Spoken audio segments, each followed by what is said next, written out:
Hello friends, welcome to my channel. তো আজকে চলে এসেছি আবারও নতুন একটা ভিডিও নিয়ে। ভিডিওটা শুরু করার আগে অবশ্যই আমার চ্যানেলটিকে সাবস্ক্রাইব করে লাইক, কমেন্ট আর শেয়ার করে দাও। তোমরাও কিন্তু খুব সহজেই পারবে তোমাদের পছন্দ মতো মোবাইল রিংটোন সেভ করতে। তো চলো সেই জন্য ভিডিওটা শুরু করা যাক। আমি দেখো প্রথমেই চলে এলাম আমার ফোনের সেটিং অপশানে আসার পর এখানে সাউন্ড অ্যান্ড ভাইব্রেশন অপশানটাতে আমি টাচ করে দিলাম। তারপরে দেখো আমার সামনে খুলে গেল রিংটোন নামে একটি অপশান। সেই অপশানটাতে যাওয়ার পর চুজ লোকাল রিংটোনটাই আমরা টাচ করে নেব। এখানে টাচ করার পর আমাদের সামনে তিনটা অপশান খুলে যাবে। আমরা চলে যাব ফাইল ম্যানেজারে এলে দেখতে পাবে তোমাদের ফোনে যেসব অডিও সেভ করা আছে, এখান থেকে কিন্তু তোমরা তোমাদের পছন্দ মতো একটা অডিও সেভ করে নিয়ে অ্যাপ্লাই করে দিতে পারো। আমি এখানে অ্যাপ্লাই করে নিলাম।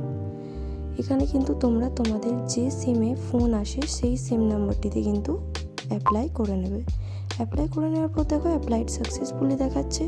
এরপরে কিন্তু আমরা ব্যাক করে আবার চলে যাব আগের পেজটাতে, যেখানে কিন্তু দেখে নিতে পারবো আমাদের রিংটোনটি সেভ হয়েছে কিনা। ভিডিওটি ভালো লাগলে অবশ্যই কিন্তু নিজের বন্ধু বান্ধবের কাছে ভিডিওটি শেয়ার করে দাও।